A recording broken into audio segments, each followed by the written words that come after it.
ukarura ukareka kuza kubesa abantu, ukareka kuza gutekinika. Baracyakubaniramo ya sura ya kera, ariko imbere y'Imana ufite umugayo mukomeye cyane. Imana yambwiye ngo reka kwihisha, ijisho ryayo rirareba, ntabwo ijisho ry'Imana rirareba, ntabwo rihishwa. Haleluya, haleluya, haleluya.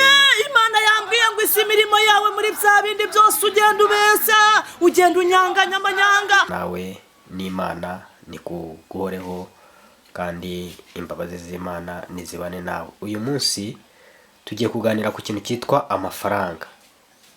Amafaranga urabibona, uri kubibona, ikintu cyitwa amafaranga nicyo tugiye kuvugaho, kuko ni ikintu kigejeje abantu kure cyane, ni ikintu gitumye abantu bahagira, ni ikintu gitumye abantu bata umutwe, ni ikintu cyatumye abantu batakibasha kuvugana n'abandi, ni ikintu gituma abantu babasha kuvugana n'abandi. Kandi nanone mu rundi ruhande ndagira ngo mbabwire amafaranga. Abundi amafaranga ni iki? Ese amafaranga ni ikintu kimeze gite? Ni ikintu cyakora iki? Umwe yaravuze ngo amafaranga yakwica kandi amafaranga yagukiza. Iyo turebye ibihugu byinshi byagiye bitera imbere, byateye imbere kubera kugira icyo bita amafaranga.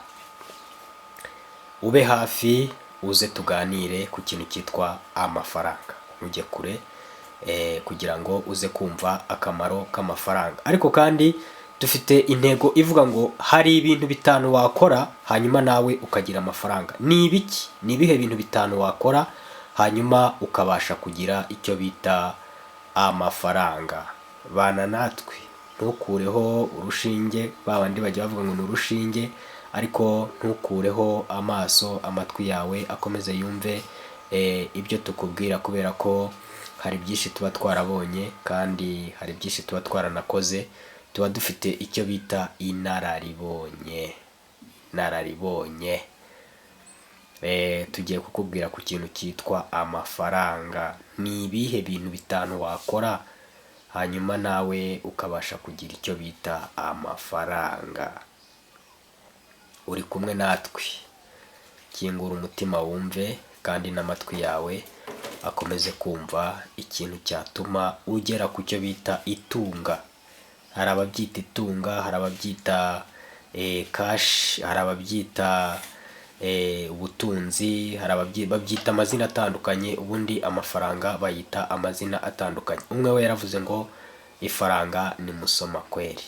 Nawe uze tukubwire, tukuganirize dukurikije ubushakashatsi twagiye dukora, n'ubundi bushakashatsi bwakozwe n'abahanga baturuta, bakoze hanyuma bakagira ikintu babona, cyangwa se bakagira ihishurirwa bagira, cyangwa se bakagira ubuvumbuzi bavumbura ku kintu cyitwa amafaranga. Natwe twaravumbuye, twarashakishije, turareba ni igiki, ni iyihe mpamvu usanga abantu barwana.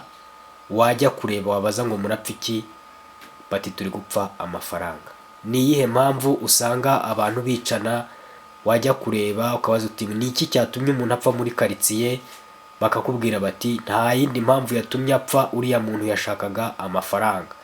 Ninde muntu wagiye gucuruza ukabona arimo aratera imbere, hanyuma abandi bacuruzi ukabona bamugiriye ishyari. Baramugirira ishyari kubera iki? Kubera yuko ari gushaka kubarusha amafaranga. Ese iki kintu ni igiki? Ibi ni ibiki banyarwanda? Ni ibiki bantu batuye isi? Ni ibiki bantu batuye uyu mugabane? Ese amafaranga azahoraho? Ese mbere yuko amafaranga abaho, cyangwa mbere yuko amafaranga aza, abanyarwanda bari babayeho bate? Bari babanye bate? Imibereho y'abanyarwanda yari iyihe? Ese amafaranga yari avuze iki mu buzima bwabo? Ese ninde wazanye amafaranga? Ninde wazanye amafaranga? Ese ukurikije uko ubibona, uraza kutwandikira muri comment utubwire, ariko kandi nawe urebe, ese amafaranga ni meza cyangwa amafaranga ni mabi? Ariko abantu benshi baravuga ngo amafaranga ni mabi. Amafaranga yica umuntu, amafaranga atuma umuntu ahemukira undi, amafaranga atuma umuntu yanga undi, amafaranga atuma umuntu ashwana n'undi, amafaranga atuma umuntu agirira nabi mugenzi we. Amafaranga ni igikorwa kigiye guhemuza abantu benshi, ariko kandi amafaranga benshi baravuga ngo amafaranga ni meza, ngo amafaranga afite umumaro, ngo amafaranga atuma umuntu arwaye akajya kwa muganga agakira, amafaranga atuma umuntu yarabayeho nabi akabaho neza, amafaranga ngo atuma umuntu agendera mu modoka nziza, amafaranga atuma umuntu abaho mu mibereho myiza atatifuza adahangayitse, ngo amafaranga ni meza. Wowe urabibona ute? Tugendane, wowe uri kubibona ute? Uri kubyumva ute? Iyi minsi urayibona ute? Ese amafaranga uri kuyafata nk'iki mu buzima bwawe? Amafaranga yakumarira iki uramutse uyabonye? Amafaranga yakungura iki uramutse uyabonye? Amafaranga yakugeza kuki uramutse uyabonye? Ese utayafite umeze ute? Ubayeho ute? Uyafite se cyangwa se ubayeho ute? Utubwire amafaranga ikibona yakumariye. Ni ibihe bintu bitanu wakora kugira ngo utunge amafaranga? Icya mbere, ibintu bitanu nibyo tugiye kuganiraho. Tugiye kuvuga ku bintu bitanu wakora cyangwa se wagira, hanyuma ibyo bintu bitanu bigatuma ugira amafaranga. Ugiye kwibaza uti ibyo bintu bitanu ni ibiki? Ibyo bintu bitanu ni ibihe? Ese ibyo bintu bitanu bimeze bite? Ikintu cya mbere gishobora gutuma utunga amafaranga ni ikintu cyitwa icyizere. Ku mwanya wa mbere, icyizere ngo gishobora gutuma ugira amafaranga cyangwa se kigatuma utunga amafaranga.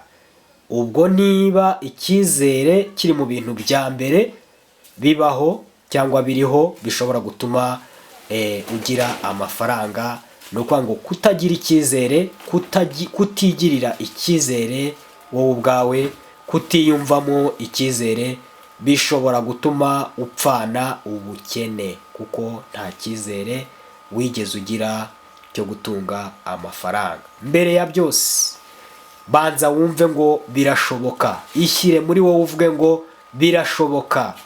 Bill Gates nta kintu yakoze uretse kwigirira icyizere. Abandi bakire badahangarwa bakomeye bavugwa b'abagwizatunga, nta kindi barushije abandi, ni icyitwa icyizere. Wowe ufite ikihe cyizere cyo kuba waba umwe mu bagomba gutunga amafaranga? Kandi ntiwirengagize ibyo twavuze haruguru twavuze ngo amafaranga arica, amafaranga arahemuka, amafaranga akoresha abantu ibitari byo. Ariko niba ufite icyizere, icyo ni ikintu cya mbere kikwemerera gutunga amafaranga. Ariko udafite gahunda yo kugira ngo nawe uzayatunge uhemukire bagenzi bawe batayafite, oya, gambirira kuyatunga, wigirira icyizere cyo kuzayatunga kandi uyatunge neza. Icyo ni ikintu cyitwa icyizere, nicyo twari turiho kivuga ngo gutunga amafaranga. Mu bintu bitanu bishobora gutuma ugira amafaranga, ikintu cya mbere tumaze kubona ni ikintu cyitwa icyizere. Ese wowe ufite icyizere cyo kuba wazatunga amafaranga? Icyo ni kimwe. Kabiri, ku mwanya wa kabiri hari ikintu bita gukora.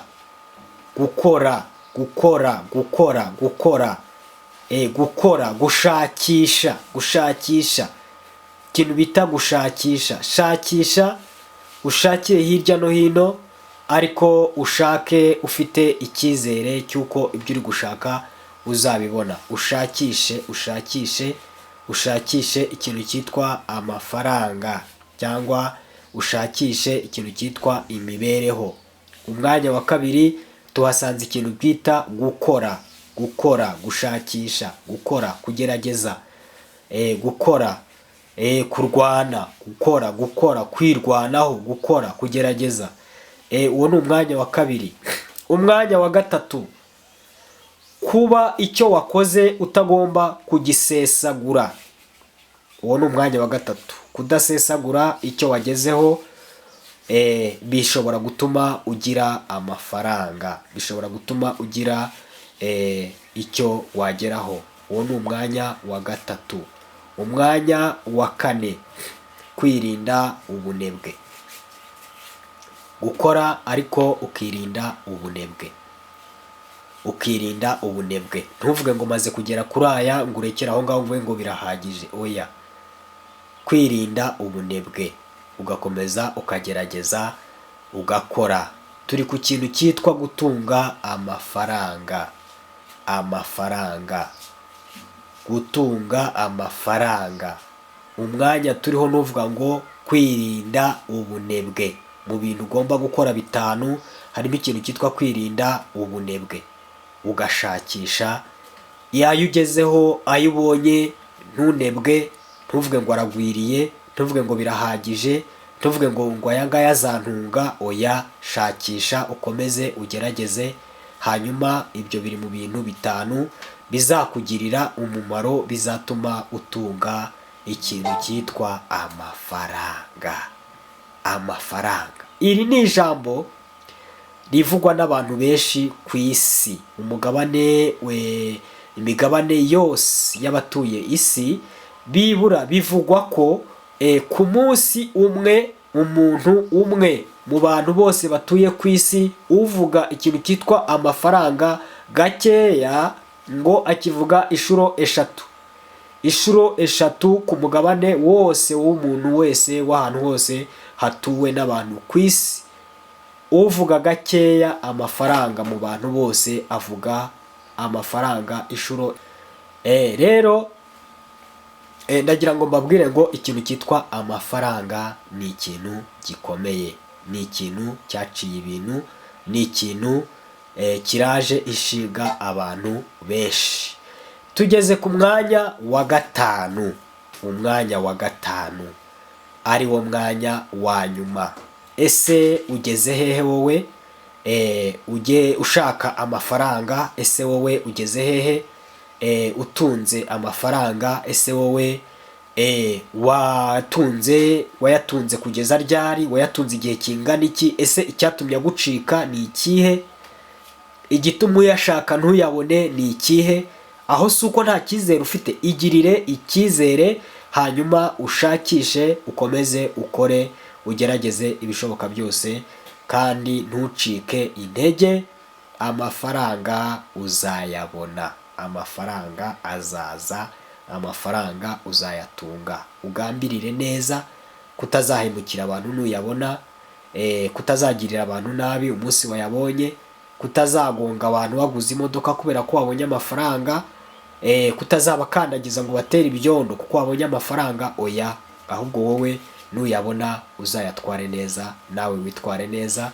Amafaranga azaba iwawe kandi azaba mu byawe. Tugeze ku kintu cyitwa cya 5. Umwanya wa 5.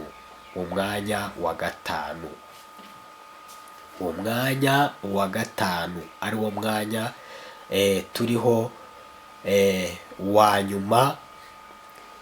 Si wo wa nyuma ariko ni nkaho kuri iki cyiciro cyacu turiho niwo twashyizeho wa finali. Ushobora kugira amafaranga ugakomeza ukayagira, ugakomeza ukayatunga, ugakomeza ukayatunga, ugakomeza ukayatunga. Umwanya wa 5 uravuze ngo amafaranga iyo wamaze kubona uyabonye. Umwanya wa 5 uravuga ngo yashore mu bintu byunguka. Shora amafaranga mu bintu byunguka. Shora amafaranga mu mushinga wunguka. Shora amafaranga ahantu azunguka. Shora amafaranga mu mibare irimo inyungu. Shora amafaranga ahantu azakugarukira yikubye. Shora amafaranga ahantu azunguka.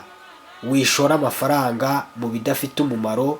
Wishora mu mafaranga yawe mu bintu byakwicisha. Wishora amafaranga yawe mu bintu byagusubiza inyuma. iyo umaze kugira amafaranga bisaba ngo ugire imibare iri hejuru, ugire ubwenge bwinshi, ushakishe abanyabwenge bagufashe kugira ngo ubashe gukomeza kuba umuhanga mu bintu bijyanye no gucunga amafaranga.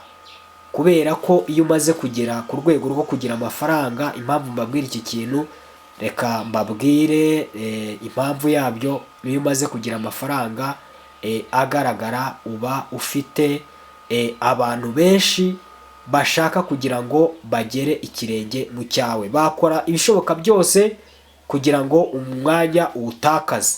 Wirinda ikintu cyatuma utakaza uwo mwanya. Inshuti ziba nyinshi ariko hakazamo n'izishaka kugira ngo zigukure kuri wa mwanya. Wirinda rero gushora amafaranga yawe mu bintu biguhombya cyangwa mu bintu bigusubiza inyuma, ahubwo ushore amafaranga mu mushinga wunguka. Kandi ikindi mbabwiye ni uko ugomba gushaka inshuti z'umumaro, zizakugirira akamaro, zizakugira inama.